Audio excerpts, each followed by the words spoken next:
Welcome to Life and Faith from the Centre for Public Christianity. I'm Natasha Moore. And I'm Simon Smart. If you had to lose one of your senses, which one would it be? This is a common hypothetical that gets tossed around. Musicians might say that they can't live without sound. Most people would probably choose smell or touch. I'm not sure I've ever heard anybody pick sight. But although most of us probably dread the idea of losing our sight, very few of us have ever contemplated the full implications of what that loss would involve. One of the most intense and celebrated accounts of what the experience of blindness is really like was written some years ago by John Hull. He was a theologian from Australia originally who began losing his sight in his mid to late 40s.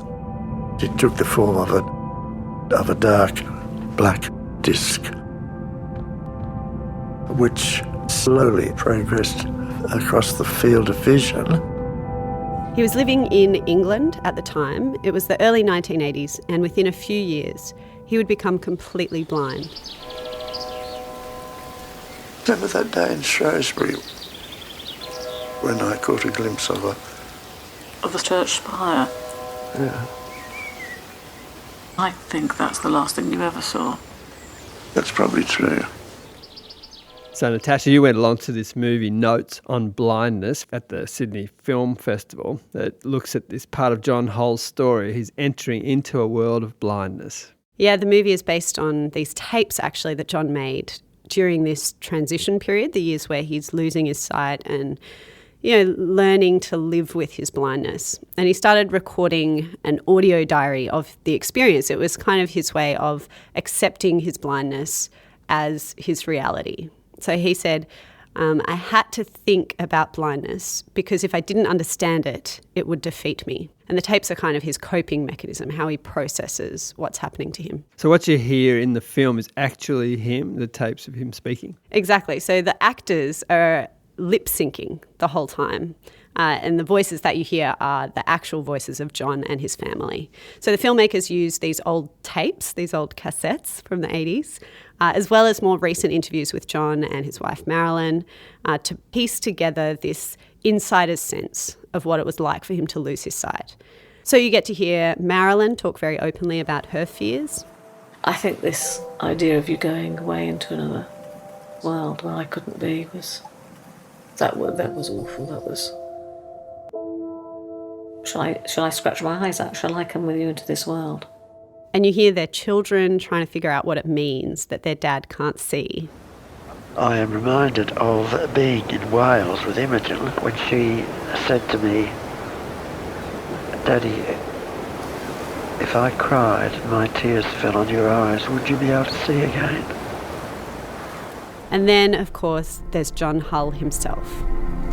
How could this happen to me? Who had the right to deprive me of the sight of my children at Christmas time? It seems like a strange choice to make a film, which is obviously such a visual form, about the experience of losing your sight. I thought that too. And I mean, it is a very unusual film. At the same time, you kind of share in and you don't share in John's loss of vision. And then this focus on what it means day to day to learn to do without seeing. It just made me appreciate the beauty of the film all the more. Like, it made me really hungry for the visuals. It made me really appreciate my sight. So the filmmakers do make the most of this split between film as a visual experience and what John is going through.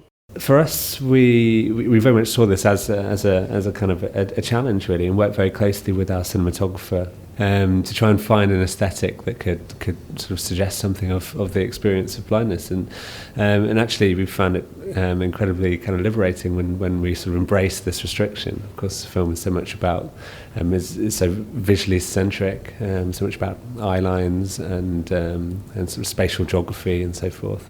This is Peter Middleton. He wrote and directed Notes on Blindness, and he's describing the creative process of developing a style of filmmaking that can deal with blindness. And so we developed a style whereby we would try and suggest something of John's kind of reduced world of blindness. We'd try and close down the space. Using light and shadow. We'd never give the audience a sort of privileged perspective of the scene. We'd try and never show any kind of clean wide shots. The framing of characters, of supporting characters, became sort of central, really. So, particularly in regards to John's family, to his young children, we'd be framing characters beneath the eyes to try and echo something of what John described as the sort of recession of visual memory, really, when he first lost his sight. After nearly 3 years of blindness, I find that the pictures in the gallery of my mind have dimmed somewhat.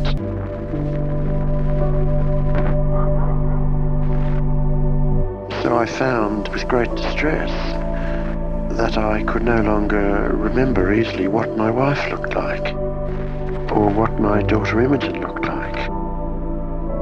So in what form did you first come across John Hull's story? Myself and my co-director James Spinney were researching various first-person testimonies of blindness, and we came across John's book, Touching the Rock, which was published in the early 1990s. It's very, very well regarded as one of the kind of the key subjective accounts of the blind experience, and people like Oliver Sacks had written quite extensively about John's experience and taken a great interest in his story. It takes us on a journey that begins as sort of loss and grief and becomes one of kind of rebirth and renewal, and by the end of the story, John comes to see blindness as this kind of almost dark paradoxical gift, as he describes it, that gives him a kind of new way of being in the world. We were drawn very much to his writing, and in the foreword to the book it mentioned that it was based on these cassettes that John had recorded, and we knew that if those cassettes were still in existence, it would make incredibly compelling material on which to base a film. So we reached out to him, and after a few months of getting to know him, he sort of sent us this box of dusty C90 cassettes that had never really been heard before in public, and had been sort of lying undisturbed on a shelf in his office, just gathering dust for the best part of 3 decades. This is cassette 1, track 1, Notes on Blindness, and this is the 21st of June, 1983. If you've just joined us, you're listening to Life and Faith from the Centre for Public Christianity, and we're listening to Natasha's interview with filmmaker Peter Middleton about the life of John Hull stepping into his world of blindness. John's experience for the first couple of years of blindness was very much a practical one, actually. When he first lost his sight, he was concerned with how to maintain his life, really. He'd just had a son within the same week that he lost his sight. He was registered blind. So it was an incredibly hectic period for him. He was an academic. He was a teacher at the university. So within a couple of weeks, the students would be coming back, and of course he had years and years of research and academic notes that were now suddenly inaccessible to him. And so he needed to find a way of kind of dealing with these very practical challenges, actually. And so he said that the first 2 years of blindness were sort of characterised by confronting these practical challenges, learning how to cross roads, how to cope in social situations, as well as, of course, how to maintain his livelihood. The only thing I was interested in was how to function as a blind academic. I needed to have serious books recorded sensibly. All that was basically available in the United Kingdom was detective novels and romantic fiction. It wasn't really until 1983 that he felt he'd learnt how to cope. He began to feel that he needed to really understand and interrogate blindness, to be able to try and find a new kind of relationship with it in many respects. And that's when he began keeping the audio diaries and began recording his thoughts and sort of excavating the experience of blindness. What began as in a sense, a kind of cathartic process. He said that he would share with the tapes what he didn't want to burden his family with, actually.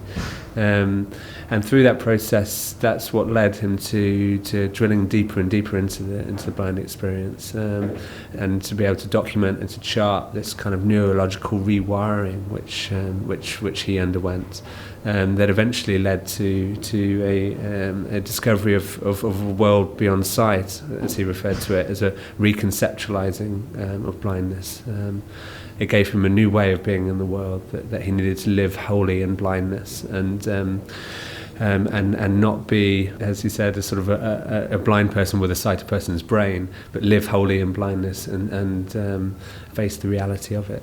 So do you think there's some kind of moral weight to that process of kind of sighted people going on this journey? One of John's big key kind of ambitions really of sharing his experience of blindness was to communicate something of his experience with sighted people, to try and help people understand and understand what the experience was like for him. He never claimed to speak on behalf of the wider blind community, but felt that through sharing his experience it may well have some benefits to other people, and so that's very much one of our key ambitions with the film, was to become an extension of John's project, really, to try and articulate his experience to all audiences.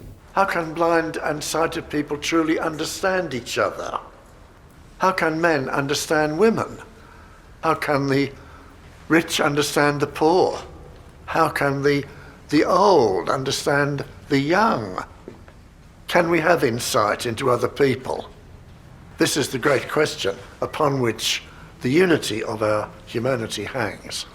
In the early years of blindness, he did describe it as a religious crisis, not so much in that he felt that the sort of why him question. His relationship with God wasn't that kind of relationship, but it was more that he said he felt that he didn't really feel the kind of calm acquiescence and acceptance that you're supposed to feel in living the trusted life of faith, as he said. That was deeply concerning for him, deeply troubling for him, and it's something that is explored throughout the film to some degree, particularly often through the relationship with his youngest son Thomas. Actually, he's sort of typical toddler fashion, is probing these kind of questions and asking John, why doesn't God help you, and why doesn't God give you your sight back, and all these things. It allows John to kind of explore his relationship with faith. Why doesn't God help you? God does help me in lots of ways. How? Well, he makes me strong and gives me courage. But he doesn't help you to get your eyes back. John does come to consider blindness as a gift. He described it as a terrible gift, not a gift that he wanted his family necessarily to have, and not a gift that he wanted. And it's this kind of notion of blindness as a gift is quite a complex one. I think what John meant by it was that the experience of blindness for him was also an experience of vulnerability, and it really caused a sort of a realignment with his sense of identity, really. And so the experience for him enabled him really to empathise with people who had also experienced suffering, and that for him was a profound gift.